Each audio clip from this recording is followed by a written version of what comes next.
여러분은 언제 피어 프레셔를 느끼시나요? 아시다시피 피어 프레셔는 또래 집단으로부터 받는 심리적인 압박감 같은 것이죠. 예를 들어 한국의 남자들 경우에는 대부분 술, 담배를 고등학교 때 아니면 빠르면 중학교 때, 요즘은 더 빠르기도 하지만 친구들 또래로부터 배우고 합니다. 친구들이 하는 것을 보면서 자연스럽게 따라 배우는 거죠. 미국에서 고등학생들이 마약에 손을 대는 가장 큰 이유 중에 하나도 피어 프레셔일 것입니다. 그런가 하면 어떤 유행을 따라 하는 것도 마찬가지입니다. 제 연배와 비슷한 분들은 기억하겠지만 제가 초등학교 때인가 중학교 때인가는 청바지를 꼭 바지 끝을 이렇게 두 번씩 접어서 입었었습니다. 요즘에 복고풍이 되긴 하지만 옛날에는 그걸 펴서 입으면 굉장히 촌스러워 보였습니다. 그럼 남들 하니까 다 따라서 했었던 거죠. 친구들이 워크맨 가지고 있으면 나도 가져야 하고, 프로스펙스, 젊은 분들은 아시는지 모르겠지만 프로스펙스 신발 사면 나도 그거 사서 신어야 하고 그랬습니다. 친구들이 하는 욕은 나도 좀 해야 하고, 그렇게 이게 다 피어 프레셔로 느끼면서 그렇게 남들이 하는 것들, 또 남들이 가지고 있는 좋은 것들을 그렇게 따라하곤 하는 거죠. 근데 이 피어 프레셔는 꼭 어릴 때만 하거나 갖는 것은 아닙니다. 성인이 돼서도 우리는 이러한 종류의 심리적인 압박감을 늘 받으면서 살아갑니다. 남이 가지고 있는 좋은 거, 좋은 명품 가방, 좋은 차, 좋은 집 보면 나도 갖고 싶고, 친구나 교인 아들, 딸이 좋은 대학 갔다고 하면 우리 애는 어떡하나, 왜 못하나 이런 생각이 들기도 하고, 아는 사람이 성공했다는 얘기를 들으면 진심으로 축하하고 축복해주고 기뻐하기보다 나는 도대체 뭔가 하는 자괴감을 느끼거나 열등감을 느끼거나 나도 저렇게 되고 싶다라고 하는 욕망이 애 안에서 솟아나고는 합니다. 교회도 그렇습니다. 지역의 어느 교회가 부흥하고 성장한다는 이야기를 들으면 그것을 축복해 주기보다 우리도 그래야 될 것 같은 이런 부담감에 그 교회는 뭐 때문에 부흥했지? 알아보고 또 그 프로그램을 도입하고 싶어 합니다. 교회 성장 세미나에 참여한 목사님들은 그 성장 프로그램을 교회에 어떻게든 도입하고 싶어 하는 압박감이 생깁니다. 그래서 교인들은 목사님이 무슨 성장 세미나 이런 데 갔다 오면 불안해한대잖아요. 또 목사님이 또 뭘 하려나. 목사들 세계에서, 목회자들 사이에서 이런 게 많습니다. 남이 이런 거 해서 교회가 커졌다 하면 부담감을 느끼는 거죠. 이렇게 개인적으로 혹은 공동체가, 심지어 민족과 나라 사이에도 이런 피어 프레셔가 있는데 그 예가 오늘 본문에 등장합니다. 사사시대, 그 시대를 살고 있었던 이스라엘 백성들이 그랬습니다. 본래 이스라엘에는 여러분들이 아시다시피 특별한 통치 기구가 없었습니다. 당연히 왕도 없었고 어떤 통합된 중앙정부도 없었죠. 지파별로 흩어져서 살다가 어떤 문제가 발생하거나 전쟁이 일어나면 하나님께서 임시로 사사를 세우셔서 그 사사가 그 임무를 수행하고 임무가 끝나면 사사는 원래 자리로 돌아갔습니다. 오늘 본문에 나오는 이 사무엘의 아들들처럼 사사직을 세습하는 일은 거의 없는 일이었습니다. 그런데 어느 날 이스라엘 백성들이 그들의 지도자였던 사무엘에게 찾아가서 우리도 왕을 세울 수 있게 해달라는 거예요. 말하자면 나라의 정치 체제를 군주제로 바꿔달라는 이야기이죠. 표면적인 이유는 사무엘이 나이가 많아서 늙었고 아들들은 당신 같지 않다는 게 이유였습니다. 다시 말해서 사무엘의 정치적 리더십을 더 이상 신뢰할 수 없다는 거죠.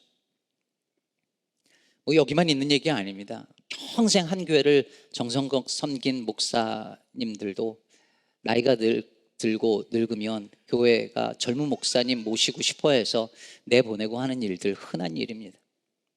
사무엘이 이 말이 기쁘지 않았겠죠, 당연히. 그런데 여러분 6절을 다시 보시면 우리에게 왕을 주어 우리를 다스리게 하라 했을 때 사무엘이 그것을 기뻐하지 아니하여 여호와께 기도하며 라고 말할 때 기뻐하지 않았다라는 단어, 이 히브리어 단어는 원래 라라고 해서 악하다는 뜻입니다.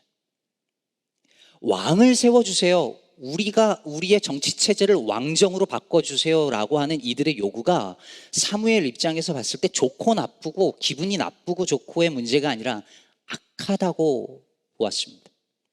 여러분, 왕정을 세워달라는 요구가 왜 악하기까지 한 걸까요? 여러분, 사사기를 읽고 사무엘서로 넘어온 사람들은 좀 혼란스럽습니다. 역사적으로 보면 사사시대 끝나고 왕정시대를 보여주는 이 사무엘서가 쭉 이어지잖아요. 근데 여러분, 사사기의 결론이 뭐였죠? 사사기가 어떻게 끝났습니까? 사사기 21장 25절은 이렇게 말하죠. 잘 아실 겁니다. 그때 이스라엘에 왕이 없으므로 사람이 각기 자기의 소견에 옳은 대로 행하였더라. 사사기에 보면 사사시대 이스라엘 백성들이 어마어마한 범죄를 수도 없이 저지릅니다.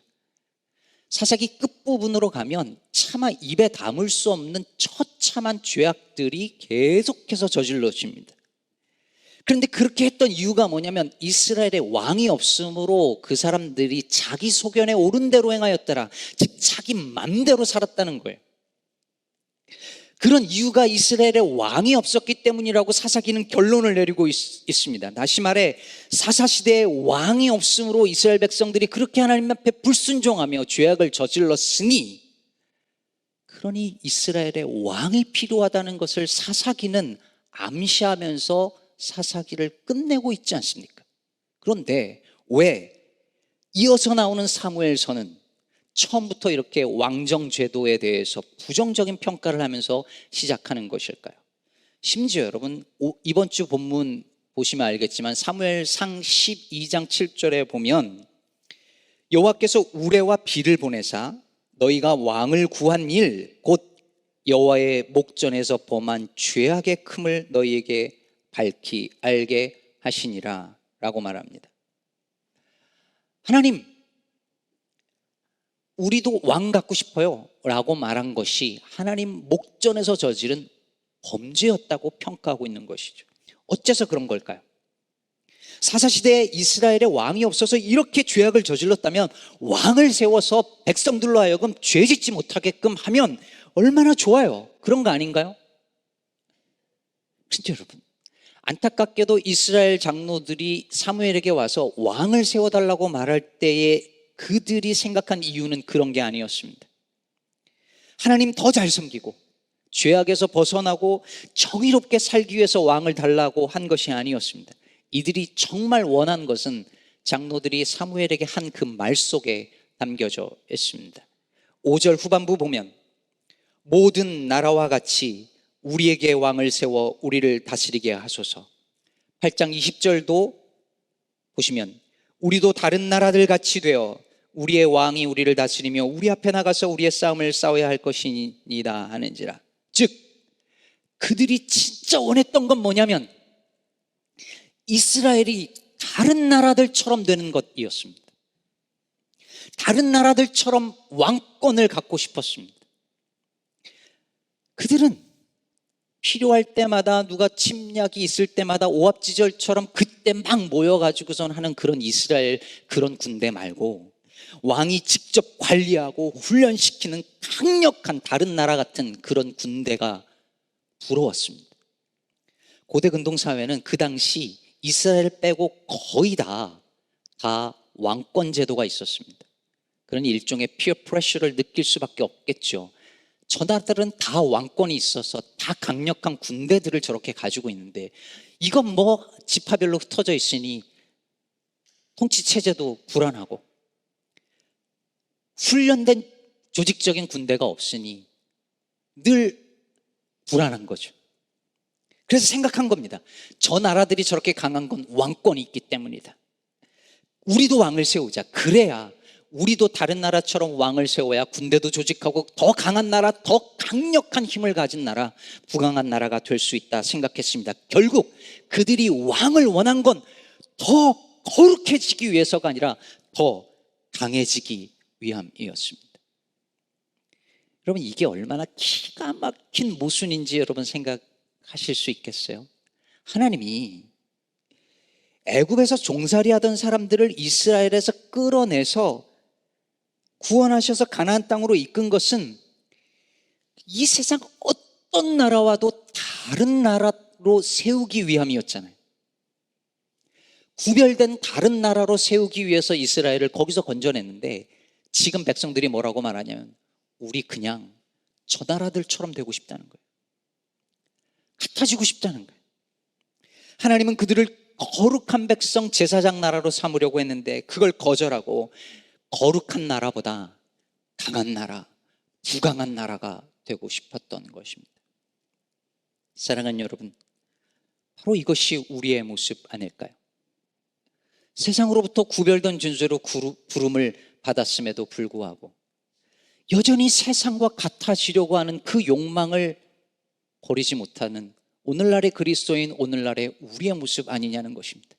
경건한 모습으로 이렇게 예배를 하지만 이 속에서는 어떻게든 세상과 같아지고 싶어하는, 우리도 그들처럼 되고 싶어하는 그 욕망을 우리는 저 깊은 곳에 가지고 있지 않느냐는 것입니다. 하나님은 성결하라고 부르셨는데 성공을 추구하고, 약함을 자랑하라고 했는데 여전히 강함을 자랑하고 강함을 추구합니다. 교회에서조차 인류대학 간 것이, 그리고 돈 잘 버는 직장 간 것이 하나님이 축복하셨다라고 하는 부러움의 대상이 되어지는, 그게 자랑거리가 되고 그것이 신앙적인 축복으로 여겨지는, 이것이 우리의 현실 아닙니까? 세상과 다르게 살라고 부름을 받았는데 끊임없이 세상과 같아지려고 우리는 늘 욕망합니다. 백소영 교수님의 책 제목처럼 세상을 욕망하는 경건한 신자들의 모습으로 살아가고 있습니다. 제가 대학생 때 소위 한국교회에 열린 예배, 소위 열린 예배라는 것이 시작됐습니다. 전통적인 예배 스타일을 포기하고 현대적인 음악, 연극, 뮤지컬, 영상들이 도입되었죠. 실은 그게 어디서 시작되었는지 아시죠? 네, 우리 지역에 있는 윌로우 크릭에서 시작했습니다. 윌로우 크릭에서 소위 시크릿 서비스라고 해서 예수 믿지 않는 사람들이 교회에 왔을 때 낯설고 이질적인 요소는 싹 다 빼버리고 그들이 이해할 수 있는 언어와 문화적인 요소로 가득한 예배를 만들어서 제공하기 시작을 한 것이죠. 그래서 설교자가 가운을 벗고 청바지 입고 나와서 편한 모습으로 이야기하고 연극을 하고 지루한 찬송가 음악 대신 컨템포러리한 그런 노래들을 대신하고 방문객들이 최대한 편하게 느낄 수 있는 분위기를 제공하고 편한 의자를 만들어주고 최대한의 편의를 제공했습니다. 여기에 엄청난 교회의 헌금과 즉 자본과 인력이 들어간 것은 말할 것도 없습니다. 물론 이런 시도가 당시에 엄청난 성공을 이루었고 윌로우 크릭은 메가처치가 되었고, 윌로우 크릭 하면 할 얘기가 많습니다. 이 지역 와보니 교회 마음에 안 들면 일단 피신을 그 교회로 갔다가 문제 해결되면 돌아오시더라고요. 윌로우 크릭은 메가처치가 됐을 뿐만 아니라 물론 지금 여러 가지 문제로 디클라인 하고 있지만 문제는 그런 식의 문화가 미국과 한국과 전 세계의 교회에 영향을 끼쳐서 여기에 자유로울 수 있는 교회가 거의 없어졌다는 사실입니다. 그런데 여러분, 수십 년이 지난 오늘날 교회는 어떨까요? 오늘날 사람들이 교회에 오지 않는 이유가 정말 교회에 낯설고 이질적인 요소들이 많아서일까요? 교회 음악이 지나치게 고전적이고 의자가 불편하고 설교 중에 하는 말이 알아듣기 어렵고 세례나 성찬식 같은 이런 예전이 괴상하게 보여서 그래서 교회 안 오는 걸까요? 물론 그런 사람도 있겠죠. 하지만 본질적인 이유는 절대 그것이 아닙니다. 오늘날 사람들이 교회에 등을 돌리고 심지어 교회를 비웃는 이유는 교회가 세상과 달라서가 아니라 세상과 너무 닮아서입니다.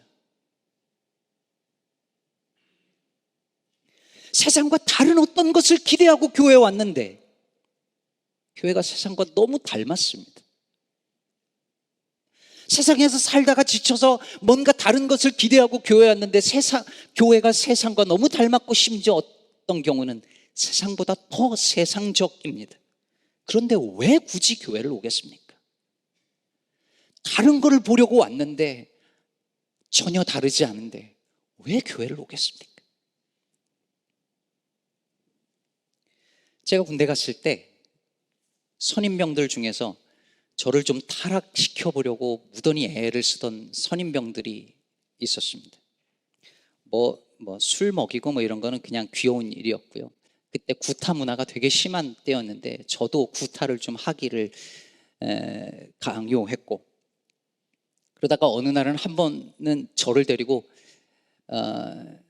다방을 데려갔습니다. 이제 면회 와서. 근데 강원도 철원 그 와수리에 다방이 많거든요. 다방을 갔더니 이제 제 옆에 아가씨들을 이렇게 앉히고 아가씨들이 제 팔짱을 끼고 막 깔깔대고 웃고 막 이러는 거예요. 저는 이렇게 딱 부동 자세로. 생각해봐도 귀여웠겠죠.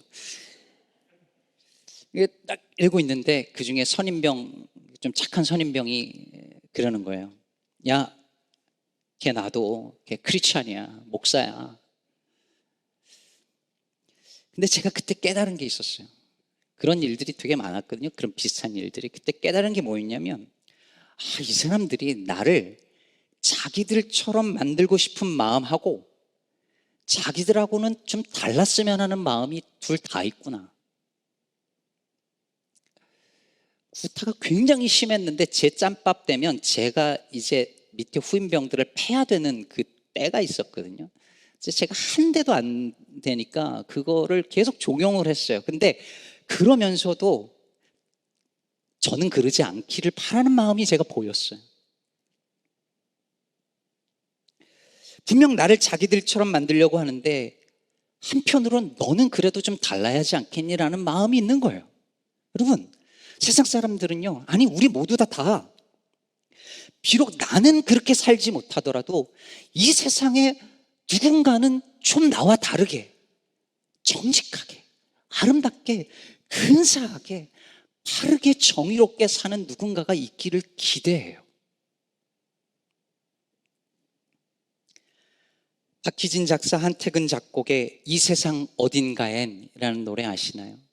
맑은 노래이죠. 이 세상 어딘가엔 남이야 알든 말든 착한 일 하는 사람 있는 걸 생각하라. 마음이 밝아진다. 이 세상 어딘가엔 탐욕과 분심 눌러 얼굴이 빛나는 이 있는 걸 생각하라. 마음이 밝아진다. 이 세상 어딘가엔 청빈을 감수하고 덕행에 힘쓰니 있는 걸 생각하라. 마음이 씻기온다. 이 세상 어딘가엔 하늘을 예경하고 이웃을 돕는 사람 있는 걸 생각하라. 기뻐서 눈물 난다. 이 세상 어딘가엔 그런 사람이 살고 있고 존재하고 그렇게 살아내고 있다는 걸 생각하는 것만으로도 마음이 밝아지고 맑아지고 기뻐 눈물이 납니다. 사랑하는 여러분, 바로 그런 사람이 저와 우리일 수는 없는 것일까요? 그리스도인이어야 하지는 않을까요? 여기서 말하는 이 노래에서 말하는 그 이 세상 어딘가에가 우리 시카고 기쁨의 교회가 되어야 하지 않을까요? 그러기를 축복합니다. 하나님께서 가나안 땅을 그런 이 세상 어딘가에로 삼으시고 이스라엘을 이 세상 질서와는 다른 질서로 살도록 그들을 구별하여 다른 민족으로 삼으셨는데 이스라엘은 다른 나라들과 같이 되려고 닮아가려고 희망했습니다. 그 나라들처럼 강한 군사력과 경제력과 정치력을 욕망했습니다. 그래야 안전할 거라고 믿었습니다. 그러므로 이것은 단순히 정치 체제 하나를 바꾸기 위한 제안이 아니라 왕이신 하나님에 대한 도전이었습니다. 그래서 하나님께서 7절에서 이렇게 말씀하십니다. 여호와께서 사무엘에게 이르시되 백성이 내게 한 말을 다 들으라. 이는 그들이 너를 버림이 아니요 나를 버려 자기들의 왕이 되지 못하게 함이니라. 그것은 사사에 대한 거부가 아니라 왕이신 하나님의 통치에 대한 거부였습니다. 이것이 바로 왕을 세워달라는 요구가 악한 죄악이었던 이유였습니다. 그런데 여러분 기도 조심해서 해야 하는 겁니다. 간절히 기도한다고 능사가 아니에요. 간절히 왕을 달랬더니 하나님이 왕을 주시잖아요. 근데 왕을 주시는데 경고하세요. 왕을 세우면 너희가 이제부터 그 왕의 노예가 될 것이다. 그때는 부르짖어도 구원해 주지 않겠다 하십니다. 그런데 여러분 그들이 어떻게 합니까? 그래도 세워달라는 거예요. 강한 나라만 된다면, 부강한 힘만 우리에게 주어진다면 노예로 살아도 괜찮다는 거예요. 여러분 이게 얼마나 기가 막힌 일이냐면, 그들이 애굽이라는 제국에서 바로 왕 아래에서 노예로 살던 그들을 하나님이 구원해서 다른 민족으로 살게 하셨는데, 이제 왕을 세우고 우리가 노예가 되어도 좋으니까 그런 왕권을 세워달라고 지금 말하고 있는 것입니다. 강한 나라만 된다면, 잘 먹고 잘 살 수만 있다면 종이어도 자유를 빼앗겨도 좋답니다. 경제와 안보만 괜찮다면 독재 정권이어도 괜찮다라고 그렇게 말하는 사람들과 다를 바가 없습니다. 차라리 이집트에서 자유는 없어도 배부르게 살던 그 시절이 좋았다며 돌아가고 싶어 하던 그 선조들과 똑같은 이야기를 하고 있습니다. 선거할 때마다 후보자의 공약이든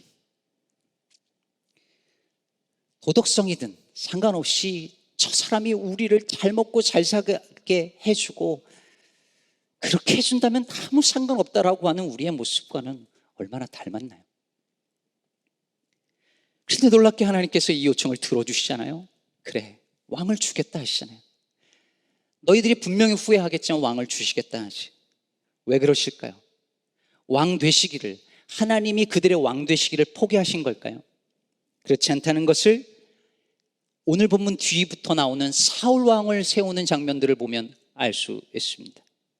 10장 6절을 보면 사무엘이 사울에게 이렇게 예언합니다. 내게는 여호와의 영이 크게 임하리니 너도 그들과 함께 예언을 하고 변하여 새 사람이 되리라. 그리고 9절은 이렇게 말합니다.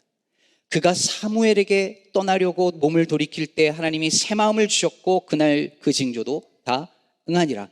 여러분 반복된 단어가 보이시죠?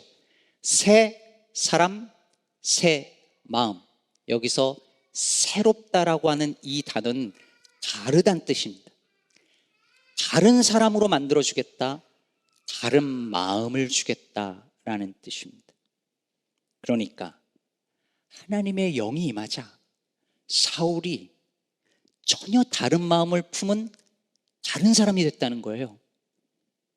그럼 이게 뭘 의미할까요?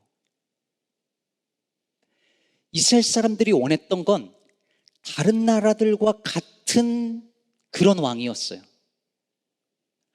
근데 하나님이 사울을 세울 때 다른 마음을 주시고 다른 사람을 만드세요. 왜요? 이 왕을 통해서 너희들이 생각하는 그런 다른 나라와 같은 왕권이 아니라 전혀 보지 못한 다른 왕권, 다른 나라를 세울 거라는 하나님의 의지를 다시 보여주시는 것입니다. 왕을 주겠다. 그러나 이 왕은 다른 왕들과 같지 않을 것이다. 이 왕권 제도는, 이스라엘의 왕권은 다를 것이다. 달라야 한다. 다르도록 해라라고 말씀하고 있습니다. 전혀 다른 마음을 가진, 전혀 다른 종류의 왕을 세워 전혀 다른 나라를 세우겠다는 하나님의 의지를 천명하신 것입니다. 실제로 앞으로 보시면 알겠지만 이스라엘의 왕권 제도는 다른 주변 나라와 다른 방식으로 작동하게 됩니다. 사랑하는 성도 여러분, 하나님은 우리를 하나님의 구별된 백성으로 삼고자 하는 하나님의 뜻과 계획을 절대 포기하지 않으십니다. 우리에게 성령을 주시고 다른 마음을 부어주셔서 세상의 질서와는 다르게 살도록 우리를 도와주십니다. 그러므로 사랑하는 여러분, 오늘 이 시간 주께서 우리에게 다른 마음을 품게 하시고 다르게 살 힘 주시기를 기도하시기 바랍니다. 다른 꿈을 꾸고 일터에서, 가정에서 여러분이 다른 사람들과 똑같이 같은 일을 하더라도 다른 마음을 가지고 다르게 할 수 있는 방법이 무엇인지 고민하고 그렇게 살아가도록 사랑하는 여러분, 우리 몸부림쳐 보는 건 어떨까요? 그럴 때 성령께서 도와주실 것입니다. 한 주간 무엇을 걱정하고 무엇을 고민하며 사셨습니까? 돌이켜 보시죠. 그 고민이, 그 걱정이, 그 두려움이 세상과 같아지지 못해서 세상의 많은 사람들의 발걸음에 같이 따라가지 못해서 하는 걱정과 고민이었습니까? 아니면 하나님의 나라의 질서에 따라가지 못하는 내 자신에 대한 근심과 걱정이었습니까? 세상과 다른 길을 걷겠다는 사람은 고민도, 근심도, 두려움도, 걱정거리도 다릅니다. 물론 다르다는 생각이 남들보다 우월하다는 생각으로 흐르면 안 되겠죠. 저는 우리 아이들에게도 그랬지만 미국의 이 풍요로운 나라 미국에, 이 강한 나라 미국에 사는 아이들에게 들려줘야 할 메시지는 You are special 뿐만 아니라 You are not special을 같이 가르쳐야 된다고 늘 생각합니다. 미국인들은 We are special을 We are exceptional로 생각하고 우리는 하나님이 특별하게 예외적으로 선택한 민족이라 이 우월의식과 교만함에 찌들어 있는 사람들이고 나라이잖아요. 그게 어디서 왔겠습니까? 이스라엘이 가지고 있었던 선민 사상이 곧 이어진 거죠. 달라야 한다는 말은 누구보다 우월해야 한다는 말이 아니라 돈과 힘에 의해서 움직이는 세상의 질서와 다른 방식으로 움직이는, 즉 사랑과 섬김과 용서의 방식으로 움직이는 하나님의 나라 질서를 따라서 다르게 살아야 한다는 의미입니다. 그렇게 살 수 있는 저와 여러분 되기를 바랍니다. 언젠가 소개해드렸던 김승희 시인의 세상에서 가장 무서운 싸움이라는 시 일부를 읽어드리며 말씀을 맺겠습니다. 아침에 눈 뜨면 세계가 있다. 아침에 눈 뜨면 당연의 세계가 있다. 당연의 세계는 당연히 있다. 당연의 세계는 당연히 거기에 있다. 당연의 세계는 물론의 세계를 길들이고 물론의 세계는 우리의 세계를 길들이고 있다. 당연의 세계에 소송을 걸어라. 물론의 세계에 소송을 걸어라. 매일 아침 눈을 뜨면 사람들이 다 당연하다고 믿는 세계가 또 열려집니다. 그 속에서 우리가 살아갑니다. 남들이 다 그래 세상 이렇게 사는 거야, 이렇게 사는 게 인생이야, 이게 당연한 거야 라고 다들 여기는 그 속에서 그 당연의 세계, 그 물론의 세계 속에서 우리가 살아갑니다. 그러나 그리스도인은 그 당연의 세계가 낯선 사람들입니다. 낯설어야 합니다. 당연하지 않아야 합니다. 당연할 수 없습니다. 왜요? 우리는 다른 마음을 품고 사는 사람들이니까요. 그래서 우리는 끊임없이 당연의 세계에 소송을 걸어야 합니다. 그렇게 사는 것이 당연한 것 아니라고, 성공보다 성결이 더 중요한 것이라고, 강함보다 거룩함이 더 중요한 것이라고 우리는 말해야 합니다. 강한 자가 약한 자를 힘으로 누르는 것이 당연하지 않으며 강대국의 약소국을 침공하고 누르는 것이 당연하지 않다고 힘주어 말해야 합니다. 그러므로 사랑하는 여러분, 그리스도인이라고 말은 하면서 여전히 세상을 욕망하고 세상과 같아지려고 했던 우리의 모습, 그로 인해서 생겨났던 수많은 근심과 두려움을 내려놓고 세상과 같아지려고 애쓰기보다 그 당연한 세상에 딴지를 걸며 그리스도인으로서의 다른 삶을 살아내는 저와 여러분 되기를 주의 이름으로 축복합니다.